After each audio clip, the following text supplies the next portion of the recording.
El cuestionario consiste en un conjunto de preguntas respecto de una o más variables a medir. Tal vez el instrumento más utilizado para recolectar los datos. Debe ser congruente con el planteamiento del problema e hipótesis. Los cuestionarios se utilizan en encuestas de todo tipo. Por ejemplo, para calificar el desempeño de un gobierno hay que conocer las necesidades de los habitantes, de los compradores de vivienda y evaluar la percepción ciudadana sobre ciertos problemas como la inseguridad. Pero también se implementa en otros campos. Y ejemplo claro es que un ingeniero en minas usó un cuestionario como herramienta para que expertos de diversas partes del mundo aportaran opiniones calificadas con el fin de resolver ciertas problemáticas de producción. Ahora, comentemos primero sobre las preguntas y luego sobre las características deseables de este tipo de instrumento, así como los contextos en los cuales se pueden administrar los cuestionarios. ¿Qué tipo de preguntas se pueden elaborar? Bien, el contenido de las preguntas de un cuestionario es tan variado como los aspectos que mide. Básicamente se consideran dos tipos de preguntas, las cerradas y abiertas. Las preguntas cerradas pues son aquellas donde se incluyen varias opciones de respuestas. Ejemplo, eh, una pregunta cerrada podría ser: ¿estudia usted actualmente? ¿Sí? No. Otro ejemplo podría ser: durante la semana pasada vio la final de la Liga de Campeones de Europa, ¿sí o no? Y pues ahí es donde el cuestionario es un conjunto de preguntas respecto de una o más variables que se van a medir. También los ejemplos de preguntas cerradas con varias opciones de respuesta sería: como usted sabe, todos los países desarrollados reciben inmigrantes. ¿Cree que en términos generales la inmigración es más bien positiva o negativa en estos países? Entonces ahí no sabría qué decir. La otra interrogante que se puede hacer es: ¿conviene usar preguntas cerradas o abiertas?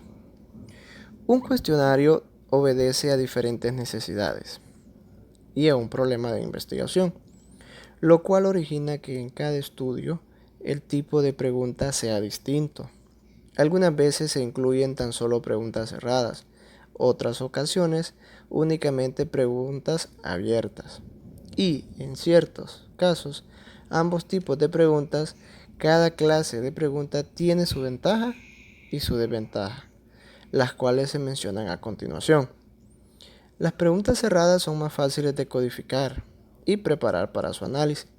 Asimismo, estas preguntas requieren un menor esfuerzo por parte de los encuestados, que no tienen que escribir o verbalizar pensamientos, sino únicamente seleccionar la alternativa que sintetice mejor su respuesta.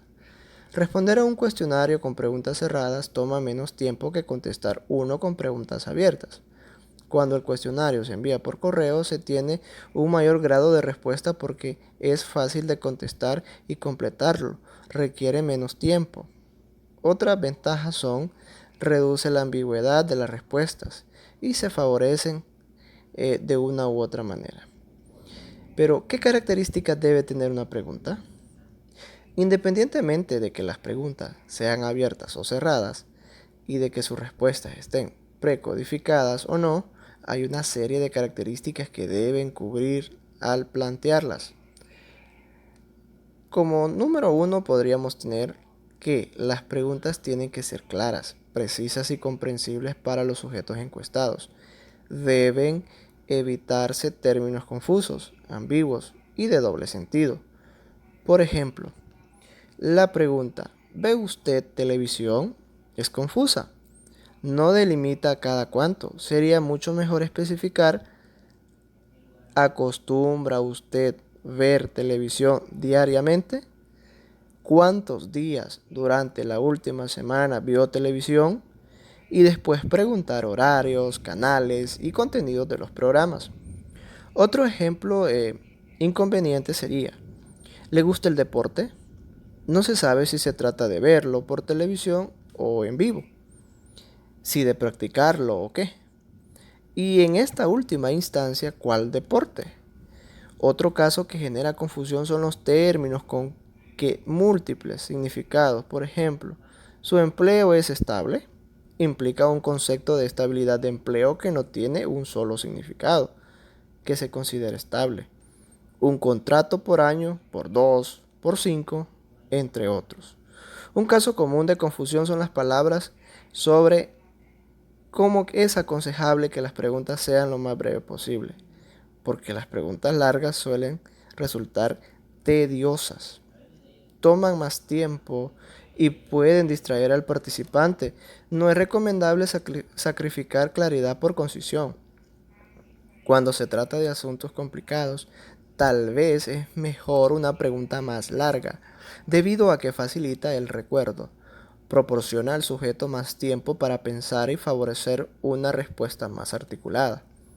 La directriz es que incluya las palabras necesarias para que se comprenda la pregunta.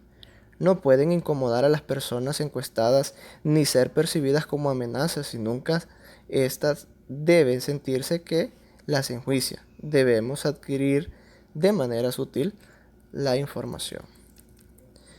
Pero, ¿de qué tamaño deben ser los cuestionarios? No existe una regla al respecto, pero si el cuestionario es muy corto, se pierde información. Y si resulta largo, llega a ser tedioso. En este último caso, las personas se negarían a responder o al menos lo contestarían en forma incompleta. La abuela, doña Margarita Castellán Sampieri, repetía el refrán: lo bueno y breve, doblemente bueno.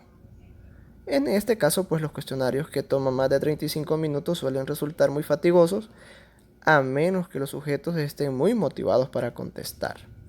Por ejemplo, los cuestionarios de personalidad o cuestionarios para obtener un trabajo. Una recomendación que ayuda a evitar un cuestionario más largo de lo requerido es no hacer preguntas innecesarias o injustificadas. Pero, ¿en qué contexto puede administrarse o aplicarse un cuestionario?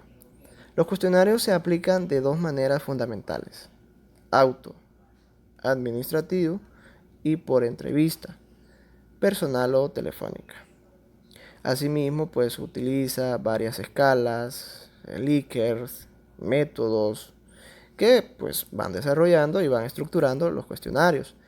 Sin embargo, se trata de un enfoque vigente y bastante popularizado, en donde pues consiste en un conjunto de ítems presentados en forma de afirmaciones o juicios, ante los cuales se pide la reacción de los participantes, es decir, se presenta cada afirmación y se le solicita al sujeto que externe su reacción eligiendo uno de los 5 puntos o categorías de la escala.